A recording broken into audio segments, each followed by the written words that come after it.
বিগত জুমায় আমি আপনাদের খেদমতে বানিয়ে জামিয়া কুতুবুল আউলিয়া শেখুল আউলিয়া হজরতে কিবলা আল্লামা শাহ সুফি সৈয়দ আহমদ শাহ শ্রীকুটি আল কাদেরি পেশাওয়ারি রহমতুল্লাহ আলাইহির জীবন কর্ম কারামত প্রথম পর্ব আলোচনা করেছিলাম। আজ দ্বিতীয় পর্ব আলোচনা করার মানুষে কোরআনুল করিম থেকে একটি আয়াত করিমা তেলাওয়াত করেছি। 11তম পারা সূরা ইউনুস শরীফের ৬৬ নম্বর আয়াত, যে আয়াতের মধ্যে আল্লাহ জাল্লা শানহু আল্লাহর ওলিদের জন্য ইহজগৎ এবং পরজগতে সুসংবাদ ঘোষণা দিয়েছেন। আল্লাহ তাআলার ওলিগণের জন্য দুনিয়াতেও শুভ সংবাদ, আখিরাতেও সুসংবাদ। দুনিয়া তো আল্লাহর পক্ষ থেকে নেয়ামত প্রাপ্ত, পরকালও আল্লাহর পক্ষ থেকে নেয়ামত প্রাপ্ত। আল্লাহর ওলিগণ ওনাদের জন্য যে শুভ সংবাদ দুনিয়াতে আমরা দেখতে পারছি। শাহিন সাহেব বগদাদ রাদিয়াল্লাহু তাআলার শান, খাজা গরিব নওয়াজ রাদিয়াল্লাহু তাআলার শান, শাহিন সাহেব চৌহার রাদিয়াল্লাহু তাআলার শান, শাহিন সাহেব শ্রীকুট রাদিয়াল্লাহু তাআলার শান। এইভাবে আল্লাহর ওলিগণের সম্মান আমরা দেখতে পাচ্ছি দুনিয়াতে, যে আল্লাহ পাক ওনাদেরকে কত সম্মানিত করেছেন। কিন্তু পরকালে কিরকম? আল্লাহর নবীজি নবুয়তের জবান ইরশাদ করেছেন, লাহুম মুনাবিরুম বিন নূর, লাহুম মুনাবিরুম বিন নূর, তাদের জন্য পরকালে কিয়ামতের ময়দানে নূরের মিম্বর তৈরি থাকবে। দেখেন, আমরা অনেক মিম্বর দেখেছি কিন্তু নূরের মিম্বর দেখি নাই। নূরের মিম্বর হাসরের ময়দানে আল্লাহর ওলিদের জন্য বরাদ্দ থাকবে। তাহলে যারা নূরের মিম্বরে বসবেন, এবং হাদিসে পাকে আছে ইন্না উজুহাহুম লানুর, এটা আবু দাউদ শরীফের হাদিস, মেশকাত শরীফের মধ্যে আছে, যে উনাদের চেহারা হবে নুরানি, এমন নুরানি চেহারা হবে সূর্যের আলো উনাদের চমকের সামনে আঁধার হয়ে যাবে। এত নুরানি হবে আল্লাহর ওলিগণের নুরানি চেহারা। ওয়া ইন্নাহুম লাআলা নূর, এবং উনারা নূরের উপর থাকবে, উনাদের ডানে নূর থাকবে, বামে নূর থাকবে। দেখেন কি শান হাসরের ময়দানে আল্লাহর ওলিগণের জন্য থাকবে। এজন্য আমি কুতুবুল আউলিয়া বানিয়া জামিয়া হুজুর কিবলা রহমতুল্লাহ আলাইহির জীবন ও কর্ম কারামতের জন্য 2টি জুমা বরাদ্দ নিয়েছি। কেন? যেহেতু আমরা উনাদের নুন খাচ্ছি, নুন খাইলে অবশ্যই উনাদের গুণ গাইতে হবে। শাহিন শাহ শ্রীকুটের দরবারের পক্ষ থেকে যদি এই শাহিন শাহ শ্রীকুট সম্পর্কে যদি আলোচনা না হয় তো হবে কোথায়? এই জন্য আমি 2টি জুমা বরাদ্দ নিয়েছি এই আল্লাহর ওলির সম্মান বর্ণনা করার জন্য। আসলে 2টি জুমাতে হয় না। আর বিশেষ করে আমি এই 2টি জুমার ধারাবাহিক বর্ণনা এই কারণে করতেছি, আগামীকাল যে আমার হুজুর কিবলা আলমের উরুস পাক 66তম উরুস পাক হবে। এই উরুস পাকের মধ্যে ধারাবাহিক বর্ণনা করার জন্য সেই রকম সময় দেওয়া হয় না বা দেওয়ার সুযোগও থাকে না। অতিথিগণ আসেন, ওনারা বিভিন্ন সাইট নিয়ে বক্তব্য রাখেন, এই জন্য মানুষ কিছু ধারাবাহিক শুনতে পায় না। এই জন্যই দরবারের মসজিদ থেকে কিছু ধারাবাহিক আলোচনা করার জন্য আমি চেষ্টা করে থাকি। তো আমি বিগত জুমায় আপনাদের খেদমতে এই কুতুবুল আউলিয়া বানিয়া জামিয়া হুজুর কিবলা যে বার্মায় ছিলেন এবং বার্মা থেকে 1941 সালের ডিসেম্বরে চলে আসছেন এ পর্যন্ত বর্ণনা করেছিলাম। কিন্তু বার্মায় থাক অবস্থায় হুজুর কিবলার বহু কারামত প্রকাশিত হয়েছে, যেগুলো আমরা জানতে পেরেছি।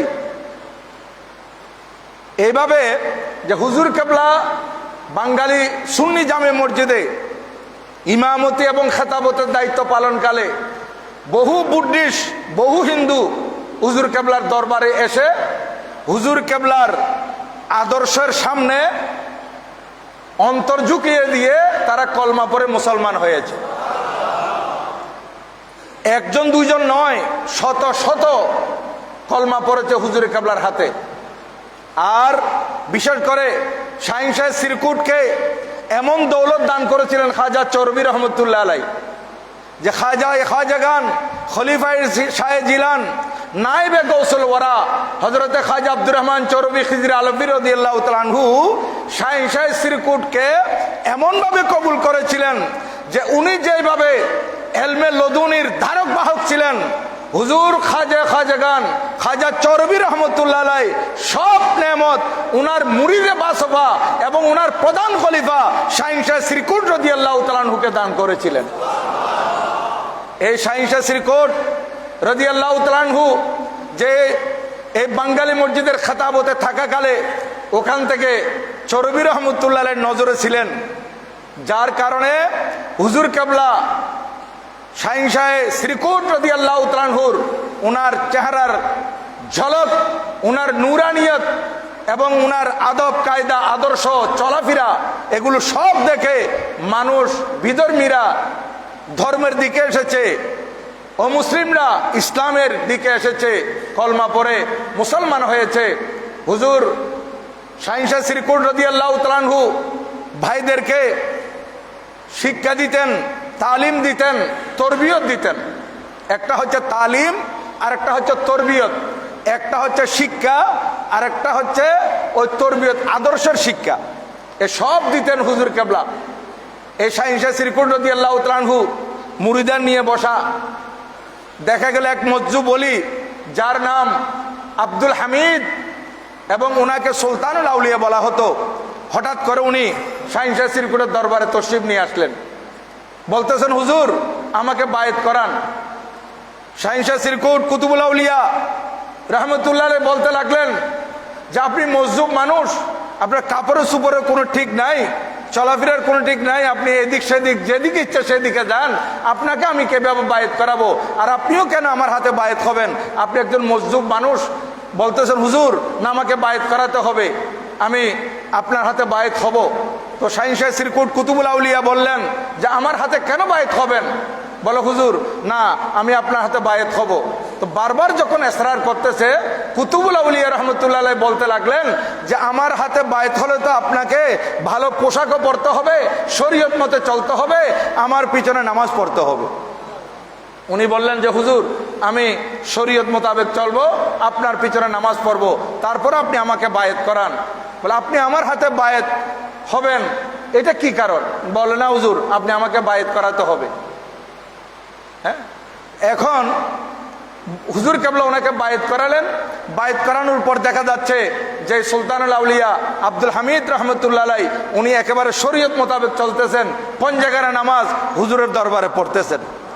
এইভাবে কিছুদিন যেতে না যেতে উনি আবার উধাও হয়ে গেছেন, ওনাকে আর পাওয়া যাচ্ছে না। সুলতানুল আউলিয়া কোথায় চলে গেছে কোনো খোঁজ খবর নাই। দীর্ঘদিন পর হুজুর কেবলা মুরিদানদেরকে নিয়ে কোথাও সফরে বের হলেন, হঠাৎ করে একজন দেখে ফেললেন যে হুজুর ওই যে সুলতানুল আউলিয়া, ওই আব্দুল হামিদ সাহেব ওই দিক সেদিক দৌড়াদৌড়ি করতেছে। হুজুর কেবলা বললেন উসে বুলাও, ওনাকে ডাকো, উনি তো আমার হাতে বায়েত গ্রহণ করলে ঠিকভাবে চলবে, পঞ্জাগারে নামাজ পড়বে বলছে, এখন আবার উনি কিছুদিন ইবাদত বন্দি করে উধাও হয়ে গেলেন, ব্যাপারটা কি, ডাকো। হুজুর কেবলা যখন ডাকছেন তখন উনি একেবারে সুন্দর করে কাপড় চোপড় পরে হুজুর কেবলার সামনে আসলেন। হুজুর কেবলা বললেন এই আব্দুল হামিদ সুলতানুল আউলিয়া, আপনি কি ব্যাপার, আমার সাথে ওয়াদা করেছিলেন ঠিকভাবে নামাজ পড়বেন, আমি আপনাকে বায়েত করাইছি, আবার আপনি আপন জায়গায় চলে গেছেন, ব্যাপার কি? বলে হুজুর এই ভাই এরা যারা আপনার সাথে আছে এরা আপনাকে কতটুকু চিনছে আমি জানি না, আমি আপনার হাতে বায়েত খাওয়ার জন্য এই কারণে আগ্রহী হয়েছি, আমি দেখেছি আপনি যখন নামাজের ইমামতি করেন, আপনি নামাজের ইমামতি করাকালে আপনি কিয়াম করেন, রুকু করেন, সিজদা করেন, আমি দেখতে পেয়েছি আপনার রুকু সিজদার সাথে সাথে এই বার্মার জমিনের গাছপালা বৃক্ষরাজিও রুকু সিজদা করে।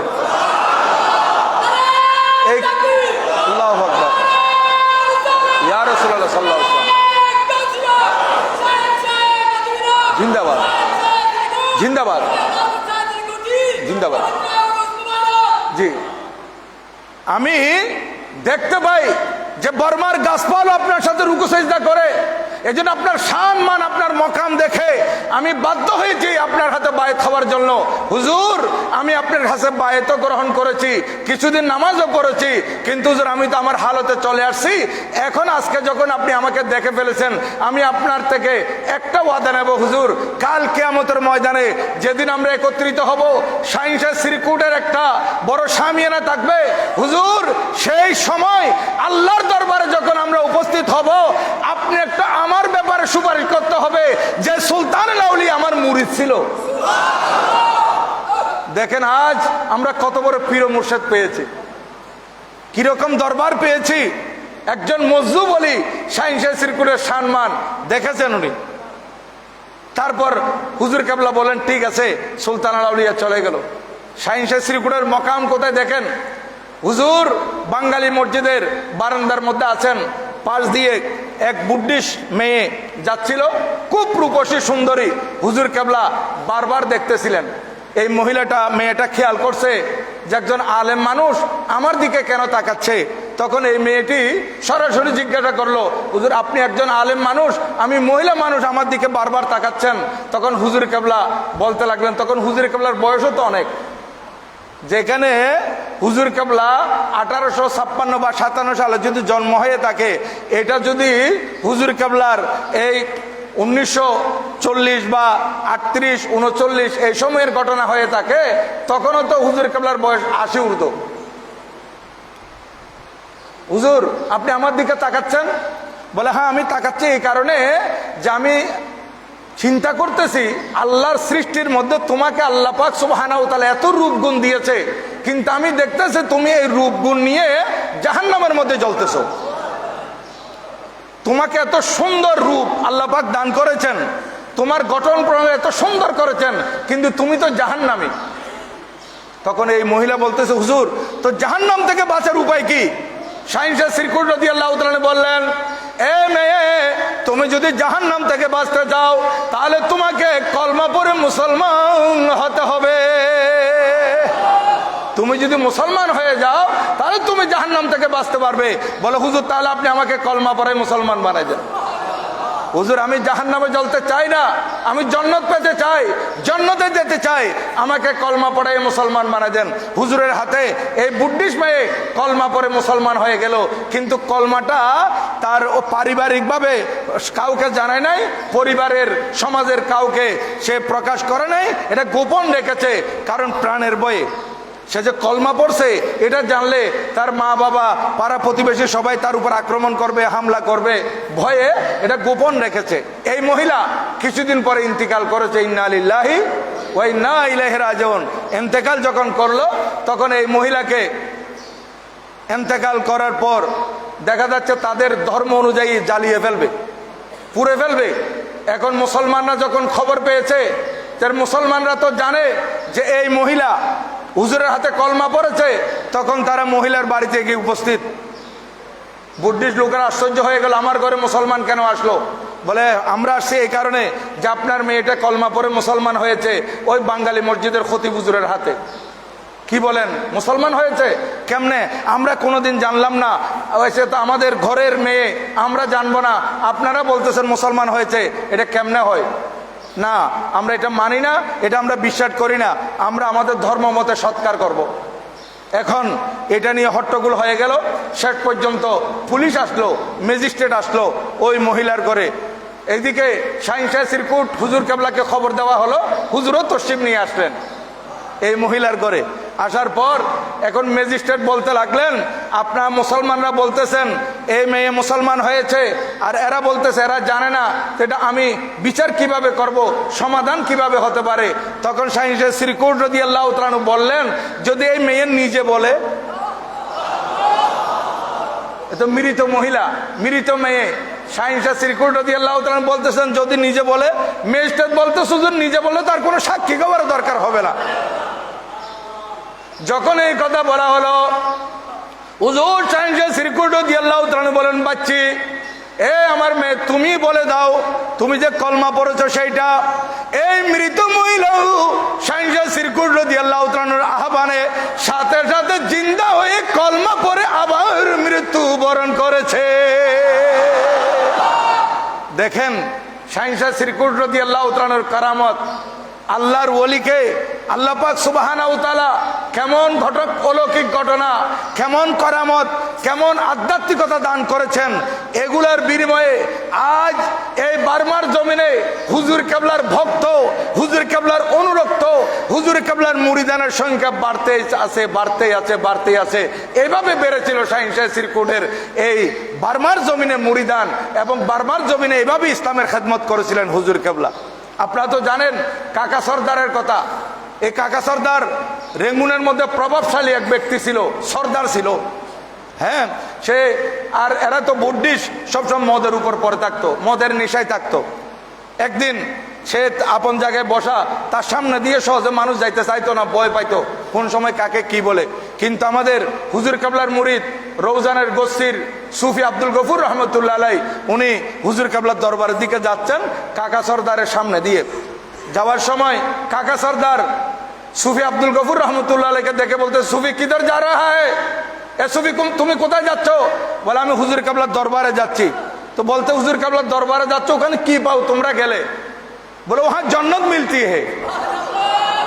সুফি আব্দুল গফুর রহমতুল্লাহ হঠাৎ করে বলে ফেলেন, ওখানে জন্নত পাওয়া যায়।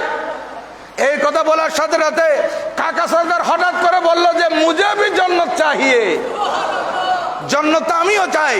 তখন কাকা সর্দার এই কথা বলার সাথে সাথে বলে, ঠিক আছে তুম মেরে সাথ হুজুর কেবলা के दरबार पे चलो, আমার সাথে হুজুর কেবলার দরবারে চলো।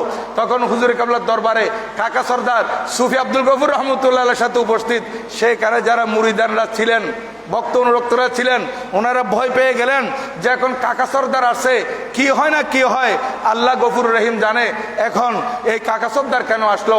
তখন শাহিন শাহ শ্রীকুট কুতুবুল আউলিয়া রহমতুল্লাহ আলাই জিজ্ঞাসা করলেন, কাকা कैसे आना हुआ? এই কাকা সর্দার তুমি এখানে কি জন্য আসছো, কিভাবে আসা হলো? কুশলাদি জিজ্ঞাসা করলেন। তখন কাকা সর্দার বলল যে হুজুর, এই সুফি আব্দুল গফুর আপনার দরবার আসার সময় আমি জিজ্ঞাসা করেছিলাম আপনার কাছে আসলে কি পাওয়া যায়, তো উনি বলছেন যে জান্নাত পাওয়া যায়। তো জান্নাত আমারও দরকার, এই জন্য আমি আপনার কাছে জান্নাতের জন্য আসছি। হুজুর কেবলা বললেন, তাহলে তুমি তো বুদ্ধিস্ট, তোমাকে কলমা পড়ে মুসলমান হতে হবে। বলে ঠিক আছে হুজুর, আমি মুসলমান হব, তোমাকে 5 ওয়াক্ত নামাজ পড়তে হবে।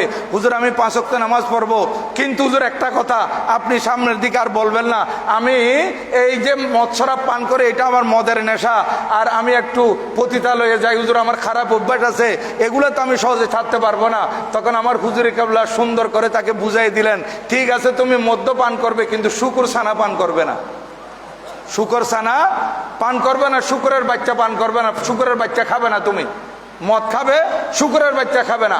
আর তুমি পতিতালয়ে যাবে ঠিক আছে, কিন্তু কোনো সময় আমার সামনে দিয়ে যাইতে পারবে না।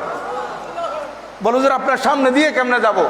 আমি তো গোপনে যাই ওখানে, আপনার সামনে দিয়ে যাব না। আর আমি মদ পান করবো, শুকর ছানা আমি খাবো না। বাস এটার উপর হুজুর কেবলা ওনাকে কলমা পড়াই দিলেন। এ হুজুর কেবলা হাতে কলমা পড়লো, মুসলমান হলো। এখন সে মদের নেশায় বিভোর হয়ে এই বারের মধ্যে চলে গেল। বারের মধ্যে যখন গেল তখন তাকে মদের বোতল দেওয়া হলো। মদের বোতল গ্লাসে ঢেলে যখন পান করবে তখন দেখতেছে মদের ভিতর শুকর ছানা, শুকরের বাচ্চা। সে যে হুজুরের সাথে ওয়াদা করছিল এবং হুজুর তার থেকে ওয়াদা নিয়েছেন আমার সাথে মিথ্যা বলতে পারবে না, বল হুজুর আমি মিথ্যা বলবো না। এখন সে চিন্তা করতেছে আমি তো বলছিলাম শুকুর ছানা খাবো না, আমি হুজুরের সাথে মিথ্যা কেমনে বলবো। গ্লাস ছুঁড়ে মেরেছে, বলতেছে আরেক গ্লাস দাও। আরেক গ্লাস দেওয়া হলো, সেখানেও দেখতেছে শুকুর ছানা, এটাও ছুঁড়ে ফেলছে। আরেক গ্লাস দেওয়া হলো, শুকুর ছানা, এটাও ফেলে দিল। মানুষ তাকে কোনো রকমে বুঝাই সুঝাই ঘুম পাড়ায় দিছে। তা ঘুম থেকে উঠছে যখন, তখন সে বলতেছে আমি এখন লন্ডিখানার মধ্যে যাব, পতিতালয়ে যাব। এখন পতিতালয়ে যাওয়ার জন্য সে যে গলিতে যায় দেখতেছে অপোজিট সাইড থেকে হুজুর কেবলা লাঠি নিয়ে তসি বাঁধতেছেন। এখন বলতেছে আমি তো হুজুর কেবলা আমাকে বলেছিলেন হুজুরের সামনে দিয়ে না যাওয়ার জন্য, এখন তো দেখতেছে হুজুর কেবলা আসতেছেন। সে তাড়াতাড়ি পালিয়ে গেল, আরেকটা রাস্তা ধরলো, আরেকটা গলি দিয়ে যাচ্ছে। সে গলি দিয়ে কিছু প্রসিড করার পর দেখতেছে হুজুর কেবলা সেই গলি দিয়ে আসতেছে। এখন সে চিন্তা করতেছে কিরে আমি এখন গলি আরেকটাতে গেলাম, সেইখানে আমার হুজুর আসতেছেন, ঠিক আছে আমি আরেকটা রাস্তা দিয়ে যাই, এখানে রাস্তা তো বহু আছে। সে আরেক রাস্তা দিয়ে যাবে, কিছু দূর যাওয়ার পর দেখতেছে হুজুর কেবলা সেই রাস্তা দিয়ে আসতেছেন। এখন সে বলতেছে আর পতিতালয়ে যাওয়া সম্ভব হবে না, হুজুর কেবলা এখানে ঘুরতেছে, এর শুধু আমি মসজিদের দিকে চলে যাই, হুজুর যাওয়ার আগে আমি মসজিদে চলে যাব। এখন সে মসজিদের দিকে এসে দেখতেছে হুজুর মসজিদের সামনে দাঁড়িয়ে আছেন। দেখেন আল্লাহর ওলি শান, শাহিন শ্রীকুট রহমতুল্লাহর কারামত, এ সাচ্চা তওবা করে ফেলেছে। আগে তো বলছিল যে হুজুর আমি মদপান করব, আমাকে পতিতালয়ে যাইতে হবে। হুজুর কিভাবে তাকে সেই দিক থেকে ফিরিয়ে নিয়ে আসলেন? সে জীবনের তরে তওবা করে ফেলছে যে মদ আর পান করবে না, পতিতালয়ে যাবে না, যা গুনাহ করছে এগুলোর জন্য সে তওবা করে সাজ্জা দিলে মুসলমান হয়ে গেছে এবং হুজুরের দরবারে 5 ওয়াক্ত নামাজি হয়ে গেছে। এবার দেখেন আল্লাহর ওলি শান হুজুর কেবলা শাহিন শাহ সিরকুর রহমতুল্লাহ আলাইহির আরো বহু কারামত, এই কারামাত এই আপনার বার্মার জমিনে দেখা গেছে। আর হুজুর কেবলা আসা যাওয়ার পথে এই যে হুজুর কেবলা তো 25 বছর ছিলেন আফ্রিকার জমিনে। 1887 থেকে শুরু করে একেবারে 1911 পর্যন্ত সেইখানে ছিলেন প্রায় 25 বছর, এবং 21 বছর ছিলেন বার্মার রেঙ্গুনে আসা যাওয়ার মধ্যে 21 বছর, আর 17 বছর আসা যাওয়া হয়েছে বাংলাদেশে। দেখেন খেদমত হুজুর কেবলার অনন্য খেদমত। তো আসা যাওয়ার পথে সেই সময় হুজুর কেবলা চট্টগ্রাম হয়ে এদিকে আপনার ক্যালকাটা হয়ে হুজুর কেবলা পাকিস্তান চলে যেতেন। ক্যালকাটার মধ্যে আপনারা জানেন, অনেকেই গেছেন এখানে, যারা ক্যালকাটা গেছেন, ধরমতলা ওয়াসিল মোল্লার একটা বিল্ডিং আছে, আমরাও দেখেছি এটা ওয়াসিল মোল্লা, বহুতল ভবন, অনেক পুরানা বিল্ডিং এটা। সেই সময় আমার হুজুরে কাবলার একজন মুরিদান ফেনী ডাক্তার মুজাফফরুল ইসলাম, উনি ওই সেখানে ডাক্তারি করতেন আর ওয়াসিল মোল্লার বিল্ডিং এর মধ্যে থাকতেন। ওনার বাড়ি ছিল ফেনী। এখন উনি হুজুরে কাবলা যাওয়ার পথে ওখানে 2-3 দিন যাত্রা বিরতি করতেন, চট্টগ্রামেও কিছুদিন যাত্রা বিরতি করতেন। এইভাবে হুজুর কাবলা 1942 সাল যখন বাড়ির দিকে যাচ্ছিলেন, এই ক্যালকাটা ওয়াসিল মোল্লার বিল্ডিং এ ডাক্তার মুজাফফরুল ইসলামের ওখানে যখন যাত্রা বিরতি করেছেন, হুজুর কাবলার মুরিদ ছিল ডাক্তার মুজাফফরুল ইসলাম এবং ওনার বিবি আবেদা খানম, উনিও মুরিদান ছিলেন। একদিন হুজুর কাবলা দেখলেন আবেদা কাঁদতেছে। তো হুজুর কাবলা জিজ্ঞাসা করলেন, বাচ্চি তুমি কেউ রু রহি হো, তুমি কাঁদতেছো কেন? তখন এই আবেদা খানম ডাক্তার মুজাফফরুল ইসলাম সাহেবের স্ত্রী সহধর্মিনী বলতে লাগলেন, বাবাজি এখন আপনার ছেলে ডাক্তার মুজাফফরুল ইসলাম সিদ্ধান্ত নিয়েছে যে আরেকটা শাদী করবে, আমাকে রাখবে না, যেহেতু আমার সাথে ওনার শাদী হয়েছে অনেকদিন হয়েছে, কোনো বাচ্চা নাই, আমাদের কোনো ছেলে সন্তান নাই, এই জন্য উনি সিদ্ধান্ত নিয়েছেন আমাকে ছেড়ে দিবেন, আরেকটা শাদী করবেন। তখন হুজুর কাবলা বললেন, আমার মেয়ে থাকা অবস্থায় আমার মেয়েকে ছাড়তেও পারবে না, দ্বিতীয় কোনো বিয়ে করতে পারবে না। আমি ডাক্তার সাহেব আসুক, ডাক্তার সাহেবের সাথে আজকে কথা বলবো, মা তুমি কেঁদো না। হুজুর কাবলা সান্ত্বনা দিলেন। এখন ডাক্তার সাহেব আসছেন, ডাক্তার সাহেব হুজুর কাবলাকে রাগান্বিত অবস্থায় দেখলেন, চেহারা হুজুর কাবলা একটু রাগান্বিত। ডাক্তার সাহেব হুজুর কাবলাকে জিজ্ঞাসা করলেন, হুজুর আপনি একটু নারাজ দেখা যাচ্ছে, ব্যাপার কি? বলে, আমি নারাজ হব না, তুমি আমার মেয়েকে নাকি ছেড়ে দেওয়ার জন্য সিদ্ধান্ত নিয়েছো। বলে, হুজুর আমাদের তো অনেক দিন পর্যন্ত ছেলে সন্তান হচ্ছে না, এই জন্য আমি এই সিদ্ধান্ত নিয়েছি। বলে, আমি দোয়া করতেছি তোমার জন্য, তোমার ছেলে সন্তানও হবে, আর আবেদা খানম তোমার স্ত্রী হিসেবে থাকবে, তুমি দ্বিতীয় কোনো মহিলা বিয়ে করবে না। তা হুজুর কাবলা দোয়া করে দিয়েছিলেন। সে দোয়ার ফসল কি জানেন? এই 1942 সালে হুজুর কাবলা দোয়া করেছেন, ও 43 বা 44 এক সন্তান হয়েছে, 45 আরেক সন্তান হয়েছে, 2টা সন্তান। একজনের নাম হচ্ছে শামসুল ইসলাম, আরেকজনের নাম হচ্ছে কামরুল ইসলাম। এই ডাক্তার মুজাফফর ইসলাম সাহেবের ছেলে শামসুল ইসলাম হয়তো ইন্তেকাল করেছেন, কামরুল ইসলাম মনে এখনো বেঁচে আছেন। দেখেন ওই হুজুর কাবলার দোয়া, যে দীর্ঘদিন শাদী করার পর কোনো ছেলেদের সন্তান হচ্ছে না, আর শাহিন শাহ সিরকুট হুজুর কাবলা দোয়া করে দিয়েছেন, আর এদিকে 2টা সন্তান হলো হুজুর কাবলার দোয়ায়। এবার চিন্তা করে দেখেন আল্লাহর ওলির শান, আল্লাহর ওলির মান, শাহিন শাহ সিরকুটের কথা কি বর্ণনা করব। আমাদের এখানে আমিজুট মেলের পূর্ব গেট, আমিজুট মেলের উত্তর গেটের পূর্ব পাশে, পূর্ব গেট না উত্তর গেটের পূর্ব পাশে, সেখানে মুরাদনগর মিদ্যাপাড়া আছে, আপনারা জানেন। হ্যাঁ, ওই আমাদের মফজল সাহেবের বাড়ি, ওনার বাবি রায়হানা বেগম হুজুর কাবলার মুরিদান, এখনো বেঁচে আছেন। এখানে আরেকটা কথা মনে রাখবেন, আমার হুজুর কাবলা হায়াত পেয়েছেন অনেক বেশি। হুজুর কাবলা হায়াত পেয়েছেন 100-এর ঊর্ধ্বে, 107-8 বছর হুজুর কাবলা হায়াত পেয়েছেন। এবং আমি অ্যানালাইসিস করে দেখছি যে আমার হুজুর কাবলার যারা মুরিদান ওনাদেরও হায়াত বেশি। শাহিন শাহ সিরকুটের মুরিদান যারা, ওনাদের দীর্ঘ হায়াত। হ্যাঁ, এখনো আজ মফজল সাহেবের বাবি এখনো জিন্দা আছেন, আলহামদুলিল্লাহ। ওনার জন্য দোয়া করি, আমাদের তাহের সাহেব হাফেজ তাহেরদের আম্মা। এখন উনি হুজুরে কাবলার মুরিদান, উনি নিয়ত করেছেন জহির সাহেবের স্ত্রী, জহির আহমদ সাহেবের স্ত্রী, যে আমার সন্তান হলে আমি নাম রাখবো শাহিন শাহ সিরকুটের হাতে, হুজুর কাবলার হাতে, হুজুর কাবলার মাধ্যমে আমি নাম রাখবো। দেখেন ওনার সন্তান হলো, আর ওনার ওই রায়হানা বেগম, যে ওনার বাবার নাম মনে হয় ফারুক সওদাগর সাহেব, এখন বলছেন ঠিক আছে তুমি নাম রেখে দাও। বলেন আমি হুজুরে কাবলার হাতে আমার বাচ্চার নাম রাখবো। এই কারণে ওই ওনার বাবা বলেছিলেন তার ছেলের নানা যে নাম একটা রেখে দাও, পরবর্তীতে হুজুরের সাথে আবার নাম রাখবে আর কি। পরবর্তী দেখা গেল যে 6 দিনের দিন নাম রাখবে, সেদিন কোনো কারণে নাম রাখার প্রোগ্রামটা বানচাল হয়ে গেল। আরেকবার সিদ্ধান্ত নিয়েছে, সেইবারও বানচাল হয়ে গেছে। শেষ পর্যন্ত হুজুর কাবলা আসতে আরো অনেক দিন পর। হুজুর কাবলা আসলে ওই কোহিনুর প্রেসের মধ্যে হুজুর কাবলা অবস্থান করতেন, সেখানে এই বাচ্চাকে নিয়ে যাওয়া হলো। বাচ্চাকে নিয়ে যাওয়ার পর হুজুর কাবলার নাম রাখলেন মোহাম্মদ তৈয়ব। ওনার বাচ্চার নাম রাখলেন মোহাম্মদ তৈয়ব। এখন হুজুর কাবলা দেখলেন আমার এই মুরিদা, আমার এই আমার মুরিদ এই মহিলা, সে তো তার বাচ্চার নামটা আমার দিয়ে রাখছে, সামনে সে চিন্তা করবে আমার বাচ্চা হলে আমার দিয়ে রাখার জন্য। এখন এটা তো আমার শেষ সফর। 1958 সাল ছিল হুজুর কাবলার শেষ সফর।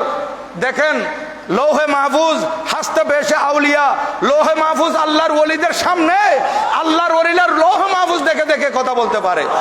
এই জন্য উনি দেখলেন ওই মহিলার আরো সন্তান হবে, কিন্তু আমি তো আর বাংলার জমিনে আসবো না, এটা আমার শেষ সফর। এই জন্য হুজুর কাবলা বললেন এই তোমার আরো সন্তান হবে, আমি ভবিষ্যতে আরেকটা সন্তানের নাম রেখে দিলাম মোহাম্মদ তাহের। কোথায় তাহের এখনো হয় নাই, মায়ের গর্ভ আসে নাই, হুজুর কাবলার নাম রেখে দিলেন মোহাম্মদ তাহের। ওই হাফেজ তাহের এখানে জুমা পড়ে। দেখেন শাহিনশাহ শ্রীকুটের কারামতের আর কি শান, হুজুর কাবলার কি বর্ণনা করা হবে। আর এমন মুর্শিদ বরহক আমরা পেয়েছি, এমন আমাদের পীর আমরা পেয়েছি। আজকে সেই ওলিয়ে কামেল কুতুবুল আউলিয়া শাহিনশাহ শ্রীকুট কেবলা হাফেজ সৈয়দ আহমদ শাহ শ্রীকুটি আল কাদরি রহমতুল্লাহ আলাই, এই উনি আজকে আমাদেরকে এইভাবে জামিয়া দান করেছেন। এবং এই জামিয়া হুজুর কাবলা বললেন যে পুরো এশিয়ার জন্য যথেষ্ট। এই জামিয়া পুরো এশিয়ার জন্য যথেষ্ট। তো যে বলছিলাম বার্মা থেকে হুজুর কাবলা চলে আসছেন কোন সময়, 1941 সালে। এরপর 42 থেকে হুজুর কাবলা আমাদের এই বাংলাদেশে আসা যাওয়া ধারাবাহিকভাবে আরম্ভ করেছেন। এর আগেও যাত্রা বিরতির মধ্যে হুজুর কাবলা এখানে বাইতের কার্যক্রম চালাতেন, ওসিয়ত নসিহত করতেন। তো 42 থেকে হুজুর কাবলা একেবারে 1958 পর্যন্ত ধারাবাহিক আসছেন আলহামদুলিল্লাহ। তো ইত্য বছরে হুজুর কাবলা তো প্রতি বছরে আসতেছেন। আস্তে আস্তে 1949 বা 50-এর দিকে হুজুর কাবলা কি করলেন, 1949 বা 50-এর দিকে বাঁশখালী একটা দাওয়াত নিয়েছিলেন। আপনারা জানেন আমার হুজুর কাবলার মুরিদ এবং খলিফা মৌলভী এজাহার আহমদ সাহেব, ওনাকে আমরা দেখছি যখন আমি জামিয়াতে পড়ি 1980, 81, 82-তে, তখন আমি মুফতি এজাহার সাহেবকে দেখতাম যে জামিয়ার বারান্দায় উনি হাঁটা চলা করতেন, দেখছি আমি। তো উনি হুজুর কাবলাকে দাওয়াত দিয়ে নিয়ে গেলেন শেখের কিল বাঁশখালী পুইশরি ওইদিকে। তো হুজুর কাবলা আপনারা জানেন সেইখানে দাওয়াতের মধ্যে মিলাদ শরীফ হবে। মিলাদ শরীফের মধ্যে আমরা দরুদ শরীফ পড়ার জন্য যে আয়াতটা তেলাওয়াত করে থাকি, ইন্নাল্লাহা ওয়া মালাইকাতাহু ইউসাল্লুনা আলান নবী ইয়া আইয়ুহাল্লাযীনা আমানু সাল্লু আলাইহি ওয়া সাল্লিমু তাসলিমা। এই আয়াত হুজুর কাবলা পড়লেন, উপস্থিত কেউ দরুদ শরীফ পড়ে নাই। তখন হুজুরে কাবলা নারাজ হয়ে গেলেন, অসন্তুষ্ট হলেন সাহেব দাওয়াতের উপর। কি ব্যাপার, এখানে তো দেখতেছি বাতিল ফেরকারা তাদের কলবকে অন্ধকার করে দিয়েছে, তাদের কলব বরবাদ করে দিয়েছে। আমি দরুদ শরীফের আয়াত তেলাওয়াত করলাম, মানুষ নবীজির উপর দরুদ শরীফ পড়ে নাই। হুজুর কাবলা তখন সেইখানে কোনো রকমের রাত কাটাইছেন, নাকি রাত্রেই চলে আসছেন। তো এরপরে বলছেন যে আমাকে এইখানে এমন একটা মাদ্রাসা তৈরি করতে হবে যে মাদ্রাসা থেকে দিন ধর্মের শিক্ষক পাবে, ঈমান আকীদার শিক্ষক পাবে। এই জন্য দেখেন বাংলাদেশের মধ্যে অনেক মাদ্রাসা আছে, এই যে আকীদার উপর শিক্ষা সবচাইতে বেশি গুরুত্ব একমাত্র জামিয়ার মধ্যে আছে। প্রত্যেকটা মাদ্রাসার মধ্যে দিন ধর্মের শিক্ষা দেওয়া হচ্ছে, দিন ধর্ম, হ্যাঁ, শরীয়ত তরিকতের শিক্ষা দেওয়া হচ্ছে, কোরআন হাদিস পড়ানো হচ্ছে, ফিকহ মাসালা মাসাইল পড়ানো হচ্ছে। কিন্তু আকীদার উপরে এরকম জোর, যত বেশি জোর জামিয়ায় দেওয়া হয় অন্য কোথাও এরকম দেওয়া হয় না। সবচাইতে বেশি আকীদার উপর জোর দেওয়া হয়। এবং হুজুর কাবলা বলেছেন এটা মসলকে আলা হযরতের উপর এই মাদ্রাসার ভিত্তি। তাহলে এই মাদ্রাসা সুন্নিয়তের উপর ভিত্তি, মসলকে আলা হযরতের উপর ভিত্তি। আর এই মাদ্রাসা নিয়ে যদি কেউ ধাক্কাধাক্কি করে, তারা নিজের ক্যারিয়ার নিজে বরবাদ করে দেয়। আপনারা দেখেছেন গত পরশুদিন না এর আগের দিন একজন অবান্তর একটা কথা জামিয়ার ব্যাপারে বলে দিল, বলে দেওয়ার পর শেষ পর্যন্ত সে দুঃখ প্রকাশ করতে বাধ্য হলো। কারণ সে দেখতেছে আমি কার সাথে পাঞ্জা লড়লাম, কার সাথে ধাক্কাধাক্কি করলাম, এখন তো দেখতেছি আমার পুরাতন ময়লা সব উল্টাই আসতেছে। কোন সময় কি করেছিল, কি অপরাধ করেছিল, কি ক্রাইম করেছিল, কখন ধরা পড়ছে, কখন পুলিশে নিয়ে যাচ্ছে, এবং কখন মানুষ খুন করছে, কখন সন্ত্রাসী করছে, সব তার জীবন বৃত্তান্ত ফেসবুকের মধ্যে চলে আসতেছে। তো শেষ পর্যন্ত সে এটা ক্ষমা চাইতে দুঃখ প্রকাশ করতে বাধ্য হয়েছে। কারণ জামিয়া নিয়ে এরকম অবান্তর, কারণ এটা জামিয়া, এটা আমার শাহ শ্রীকুট হুজুরে কেবলা বানিয়েছেন। উনার করামত এতক্ষণ বর্ণনা করলাম উনি কত বড় বলি, কিন্তু উনি নিজের পক্ষ থেকে এটা বানান নাই। এই জামিয়া বানিয়েছেন মদিনাওয়ালা নবীর ইশারায়, হায়াতুন নবীর ইশারায় এই জামিয়া বানিয়েছেন। কারণ হুজুর কেবলা যখন বলেছিলেন যে আমাকে একটা জায়গা দেখিয়ে দাও, সেই জায়গার মধ্যে আমি মাদ্রাসা তৈরি করব, সেই জায়গাটা এমন হবে সে মসজিদ বি হো, তালাব বি হো, শহর বি না হো, গাঁও বি না হো, সেটা পরিপূর্ণ শহর হতে পারবে না, একেবারে গ্রামও হতে পারবে না, উপশহর হবে, এবং একটা মসজিদও থাকবে এবং একটা পুকুরও থাকবে। ভাইয়েরা হুজুর কেবলাকে কোথায় মিরসরাই, কোথায় ফটিকছড়ি, কোথায় পতেঙ্গা, বিভিন্ন জায়গায় হুজুর কেবলাকে সফর করাইছেন, শেষ পর্যন্ত কোথাও এই জায়গা পাওয়া যাচ্ছে না। এখানে আমাদের ও আব্দুল মোনাফ খলিফা ওই উনি হুজুর কেবলাকে বলেছিলেন আমাদের এখানে একটা জায়গা আছে, তখন আমাদের এখানে আরো সেক্রেটারি সাহেবের আব্বা সহ আরো যারা মুরিদান ছিলেন ওনারা হুজুর কেবলাকে এইখানে নিয়ে আসছেন। এই জায়গা তখন তো এরকম ছিল না। এই পুরাতন মসজিদ তো আমি দেখেছিলাম, এটা 1846 সালে প্রতিষ্ঠিত মসজিদ, 1846 সাল। তাহলে হুজুর কেবলা আসতেছেন কখন? হয়তো 1951-52 সাল, আরো 102-3 বছর পরে এই জায়গায় হুজুর কেবলা তশরিফ আনলেন। আসার সাথে রাতে বলতেছেন হ্যাঁ এইটাই ওই জায়গা যেটা আমাকে আগে দেখানো হয়েছে, যে জায়গা আমাকে আগে দেখানো হয়েছে এই জায়গা। তখন এখানে একটা মসজিদ ছিল, এই পুকুরও ছিল। হ্যাঁ, এটা শহর থেকে দূরও নয় এবং এটা গ্রামও নয়, পরিপূর্ণ শহরও নয়, শহরের পাশে, হ্যাঁ একেবারে গ্রামও নয়। আজকে দেখেন এটা চুজ করেছেন শাহ শ্রীকুট রাদিয়াল্লাহু তাআলা, এটা এমনি উনি পছন্দ করেন নাই, ওনাকে এই জায়গাটা আগে নকশাটা দেখিয়ে দেওয়া হয়েছিল। এটা দেখার পর আমাদের মুতাওয়াল্লি মহোদয়ের বাবা হযরতুদ্দিন চৌধুরী ওনাকে যখন বাইরা ধরছেন যে হুজুর কেবলা এখানে একটা মাদ্রাসা করবেন, তখন তিনিও জায়গা দেওয়ার জন্য রাজি হয়ে গেছেন। আজকে এখানে এশিয়া বিখ্যাত দ্বীনি প্রতিষ্ঠান আজকে প্রতিষ্ঠিত, আর এখান থেকে খুশবু ছড়াচ্ছে পুরো এশিয়ার মধ্যে, এশিয়ারে বরঞ্চ সারা বিশ্বের মধ্যে এখান থেকে খুশবু ছড়াচ্ছে। এখান থেকে আলেমে দ্বীন বাইর হয়। তারা মনে করেছিল তাদের ছেলেদেরকে বিভিন্ন প্রশিক্ষণ দেওয়া হয়, জঙ্গি প্রশিক্ষণ, এই প্রশিক্ষণ, তাদের ছেলেরা অস্ত্র শস্ত্র রাখে, তাদের তাদের তাদের সংগঠন যেখানে আছে, তাদের সংগঠনের ছেলেদের যে কলেজে পড়ে, ইউনিভার্সিটি পড়ে, মাদ্রাসায় পড়ে, তারা যেভাবে অস্ত্র রাখে, তারা মনে করেছিল এখানেও এরকম অস্ত্র রাখা হয়। এই জন্য অবান্তর কথা বলে দিয়েছে। আরে সুন্নি, শুধু সুন্নিরা, শুধু এই জামিয়া মাদ্রাসা নয়, বাংলাদেশের কোন মাদ্রাসা, সুন্নি মাদ্রাসার মধ্যে কোনো অস্ত্র পাওয়া যাবে না, কোন সুন্নি মাদ্রাসায় অস্ত্র নাই।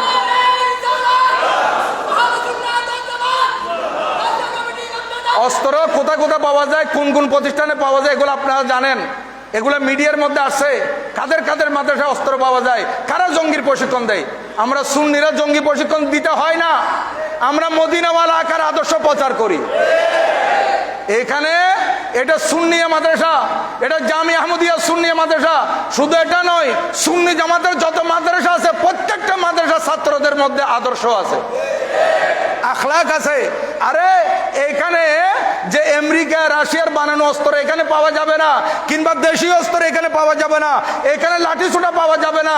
আমাদের অস্ত্র হচ্ছে কোরআন হাদিস ফিকহ ফতোয়া মশালা মশাইল কিতাবাদি হচ্ছে আমাদের অস্ত্র। আমাদের অস্ত্রগুলো সিনার ভিতরে থাকে। যে আমরা মোকাবেলা করলে, মুনাজারা করলে টেবিল টকেরদের মধ্যে বসে এলম দিয়ে মুনাজারা করব। আমরা লাঠি ছোটা দিয়ে, অস্ত্র শস্ত্র দিয়ে আমাদেরকে মোকাবেলা করতে হয় না। এই শিক্ষা আমাদেরকে শাহ শ্রীকুট দিয়েছেন, যে শিক্ষা এটা এমন একটা মাদ্রাসা হবে যে মাদ্রাসার মধ্যে এলমে দ্বীনও শিক্ষা লাভ করা হবে, এলমে দ্বীন শিক্ষা দেওয়া হবে এবং সাথে সাথে ঈমান আকীদার শিক্ষা দেওয়া হবে। হুজুরে কেবলা এটা শাহ শ্রীকুট রহমতুল্লাহ আলাই ইখলাসের উপর এই মাদ্রাসা ভিত্তি দেওয়ার কারণে আজকে এই মাদ্রাসার একটা ছাত্রকে বাতিলদের বড় বড় আলেমরা ভয় পায়। এদের কাছে কোনো বাহ্যিক কোনো অস্ত্র নাই। অস্ত্র কি? অস্ত্র হচ্ছে এলম, এলমে দিন। আমাদের অস্ত্র হচ্ছে এলমে দিন। এই এলমে দিন নিয়ে আমরা মোকাবেলা করি। আরে আমরা নয়, আলহামদুলিল্লাহ, বাতিলদের জন্য বাতিলদের সাথে মোকাবেলা করার জন্য আমাদের ছাত্ররাই যথেষ্ট। আপনারা দেখতে পাচ্ছেন বিভিন্ন জায়গায় আমাদের ছাত্ররা যে মোকাবেলায় যাচ্ছে, বিভিন্ন জায়গায় আমাদের ছাত্ররা মোনাজারার জন্য যাচ্ছে, আমাদের ছাত্রের সামনে বাতিলদের মৌলবীরা পর্যন্ত পরাজিত হচ্ছে। এটা এই একটা মাদ্রাসা। এইখানে শুধু এলমে শরীয়ত শিক্ষা দেওয়া হয় তাই নয়, এর পাশে এলমে তরিকত আছে। এটা মাদ্রাসা, পাশে খানাকা শরীফ। এখানে মাদ্রাসার মধ্যে শরীয়ত শিক্ষা দেওয়া হচ্ছে, খানাকা শরীফের মধ্যে তরিকত শিক্ষা দেওয়া হচ্ছে। এটা দুনো দ্বারা এখানে একসাথে চলতেছে। আগামীকাল ইনশাআল্লাহ আজিজ শাহিনশাহ শ্রীকুট বানিয়ে জামিয়া কুতুবুল আউলিয়া হযরত কাবলা হাফেজ সৈয়দ আহমদ শাহ শ্রীকুট আল কাদেরী রহমতুল্লাহ আলাইহির ওরস পাক আগামীকাল হবে ইনশাআল্লাহ জামিয়ার ময়দানে, জুলুস ময়দানে। সেখানে হুজুর কাবলার ওরস পাক অনুষ্ঠিত হবে। সকালবেলা থেকে তো আমাদের কার্যক্রম এগুলা জামিয়ার আসাতাজে কেরাম এবং আমাদের ছাত্ররা আরও পীর ভাইয়েরা আসে, এইভাবে চলবে। এবং জোহরের পর থেকে আমাদের ছাত্রদের বয়ানাত থাকবে। আসরের নামাজের পর তো খতমে আমাদের গিয়ারবি শরীফ হবে, হয়তো এর আগেও হতে পারে, গিয়ারবি শরীফ আগে হয়ে যাবে। এরপর আমাদের যে কর্মসূচি এগুলো দেখে নেবেন আপনারা। আসরের পর থেকে বয়ানাত, মাগরিবের পর থেকে ধারাবাহিক শেষ প্রোগ্রাম হবে। সেখানে আমাদের অনেক অতিথিগণ এখানে তশরিফ আনবেন। হয়তো আমাদের বর্তমান মেয়র মহোদয়কে দাওয়াত দেওয়া হয়েছে, উনিও তশরিফ আনতে পারেন। আলহামদুলিল্লাহ, মাশাআল্লাহ, আমাদের আঞ্জুমান ফিনান্স সেক্রেটারি বলতেছেন যে আগামীকাল 9টার সময় লাইভে হুজুর কাবলা বক্তব্য রাখবেন। এত হুজুর কাবলা দোয়া করবেন। আগামীকাল রাত 9টায় ইনশাআল্লাহ আমাদের ভাইয়েরা দেখবেন হুজুর কাবলাকে সশরীরে। এখন বিজ্ঞান উন্নতি লাভ করছে, আমরা হুজুর কাবলাকে দেখবো লাইভের মাধ্যমে। আর হুজুর কাবলা আমাদেরকে দেখার জন্য এরকম বৈজ্ঞানিকের তৈয়ারি লাইভের দরকার হয় না। আল্লাহর ওলিদের কাছে বেলায়েতের স্যাটেলাইট আছে। হুজুর কাবলারা আমাদেরকে সরাসরি দেখেন, আর আমরা হুজুর কাবলাকে দেখবো লাইভের মাধ্যমে ইনশাআল্লাহ। তো জি বক্তব্য রাখবেন। হুজুর কাবলার তকরির আপনারা শুনতে পারবেন সুশৃঙ্খলভাবে। আপনারা এখানে বসে যাবেন ইনশাআল্লাহ। আগামীকালের কর্মসূচির মধ্যে আপনারা আসবেন। খতমে কোরআনুল করিম হবে সকালবেলা থেকে, খতমে সহিহ বুখারী শরীফ হবে, খতমে মজমুয়ে সলাত রসুল হবে, গিয়ারবি শরীফ হবে।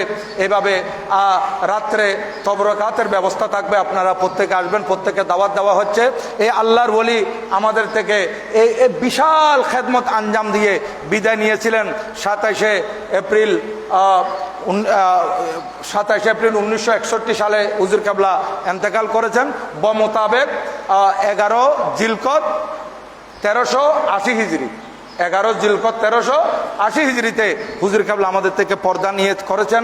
হুজুর কাবলা পর্দা করার পর থেকে হুজুর কাবলার যে বছর শেষ সফর 1958 সালে, সেই বছরেই হুজুর কাবলার শাহজাদা বানিয়ে জশ্নে জুলুস ঈদে মিলাদিন নবী সাল্লাল্লাহু আলাইহি ওয়াসাল্লাম, ও বানিয়ে গৌসিয়া কমিটি, ও বানিয়ে মাদারসে কসিরা, ও বানিয়ে তরজুমানে আহলে সুন্নাত হুজুর কাবলা আল্লামা সৈয়দ মোহাম্মদ তৈয়ব শাহ হুজুর রহমতুল্লাহ আলাইহিকে 1958 সালে খেলাফত দিয়েছিলেন।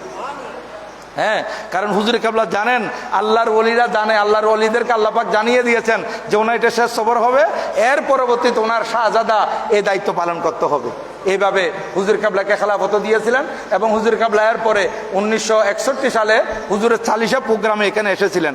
এরপর থেকে ধারাবাহিক আসছিলেন। পরবর্তীতে আমাদের এই বাংলাদেশ এটা ভাগ হয়ে গেল, বিভক্ত হয়ে গেল, পূর্ব পাকিস্তান পশ্চিম পাকিস্তান একত্রে। কয়েক বছর হুজুর কাবলা আসেন নাই।